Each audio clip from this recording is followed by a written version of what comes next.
YCP మరో పదవిని కోల్పోయింది. జీవీఎంసీ డిప్యూటీ మేయర్ పదవిని ఎన్డీఏ చేజెక్కించుకుంది. దీంతో వైసీపీ డిప్యూటీ మేయర్ అవిశ్వాసంలో పదవిని కోల్పోయింది.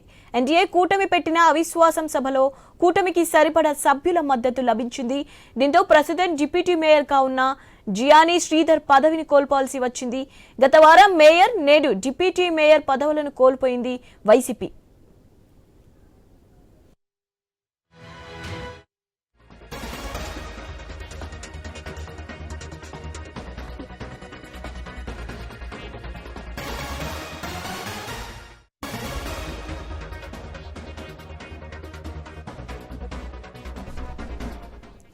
జీవీఎంసీ డిప్యూటీ మేయర్ పదవిని NDA చేజెక్కించుకోవడంపై BJP MLA Vishnukumar Raju స్పందించారు. రానున్న కాలంలో జీవీఎంసీ అభివృద్ధికి ప్రణాళికలు వేస్తున్నామని తెలిపారాయన. దుర్మార్గపు రాక్షస పాలన వెళ్లిపోయిందని, ఇక మంచి ఫలితాలు అందరూ చూస్తారని పేర్కొన్నారు. ఇదే అంశంపై జనసేన కార్పొరేటర్ మూర్తి యాదవ్ తో విశాఖ ఐ న్యూస్ ప్రతినిధి రాజు ఫేస్ టు ఫేస్. మున్సిపల్ కార్పొరేషన్కి సంబంధించి డిప్యూటీ మేయర్ ఎన్నికైతే అవిశ్వాస తీర్మానం ఈరోజు కూటమి అయితే నెగ్గడం జరిగింది.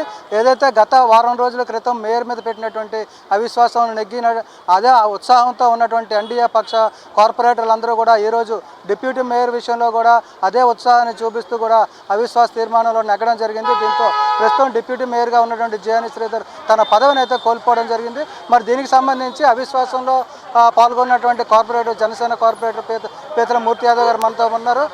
అసలు ఏం జరిగింది తెలుసుకునే ప్రయత్నం చేద్దాం. మూర్తి గారు, అసలు ఈరోజు డిప్యూటీ మేయర్ ఎలక్షన్కి సంబంధించి కూడా మీరు పెట్టినటువంటి అవిశ్వాస తీర్మాన నోటీసులో ఎలా విజయం సాధించారు? జీవీఎంసీలో షాడో మేయర్గా, ఒక నయవంచకుడిగా, ఒక అవినీతి అనకొండగా పేరుగాంచినటువంటి జియానీ శ్రీధర్ ఇవాళ పూర్తి స్థాయిలో 74 మంది సభ్యులతో జియానీ శ్రీధర్పై అవిశ్వాస తీర్మానాన్ని ఇవాళ నెగ్గడం జరిగింది. ఖచ్చితంగా కూటమి ప్రభుత్వానికి ఇవాళ శుభసూచకం. ఏదైతే ఈ యొక్క అవినీతి అరాచక పాలన జీవీఎంసీలో వైసీపీ పాలన ఉందో ఇవాళ చరమగీతం పాడాం. ఖచ్చితంగా కూటమి ప్రభుత్వంతో విశాఖ నగర అభివృద్ధి చెందుతుందని చెప్పి కూడా ఆశాభావం వ్యక్తం చేస్తా ఉన్నాం. రాబోయే రోజుల్లో జీవీఎంసీలో అభివృద్ధి ఏ విధంగా ఉండబోతుంది, అదేవిధంగా రేపు 28వ తేదీన మేయర్ ఎలక్షన్ కూడా జరగబోతుంది, దానికి ఎలా సన్నద్ధమైంది? మేయర్ ఎన్నిక అన్నది లాంఛనప్రాయం, డిప్యూటీ మేయర్ ఎన్నిక అన్నది లాంఛనప్రాయం. ఖచ్చితంగా వచ్చే వారంలో నూతన మేయరు, నూతన డిప్యూటీ మేయర్ కూడా ఎన్నిక కావడం జరుగుతుంది.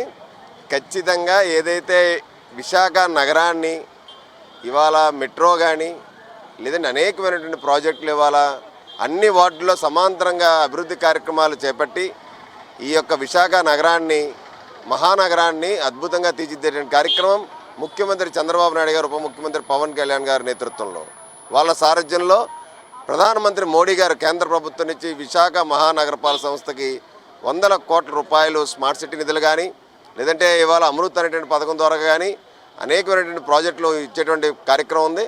ఖచ్చితంగా విశాఖ నగరాన్ని, మహానగరాన్ని అద్భుతమైనటువంటి నగరంగా అన్ని మౌలిక వసతులతో, మౌలిక సదుపాయాలతో తీర్చిదిద్దడానికి నూతన పాలకవర్గ సమావేశం కొత్త నూతన మేయర్గా, నూతన డిప్యూటీ మేయర్ సారథ్యంలో జరగబోతా ఉంది. మొన్న ఇటీవల కాలంలో జియానీ శ్రీధర్ మీద మీరు చాలా తీవ్రమైన ఆరోపణలు చేశారు. ఇప్పుడు ఆయన పదవిని గురించి దించడం కూడా జరిగింది. మరి రాబోయే రోజుల్లో ఆయన చేసినట్టు అవినీతి మీద ఎలాంటి పోరాటాలు ఉంటాయి? రాక్షస పాలన, అవినీతి పాలనే అంతమొందించాం మీ అందరి సహాయ సహకారాలతో, విశాఖ నగర ప్రజల ఆశీర్వాదంతో.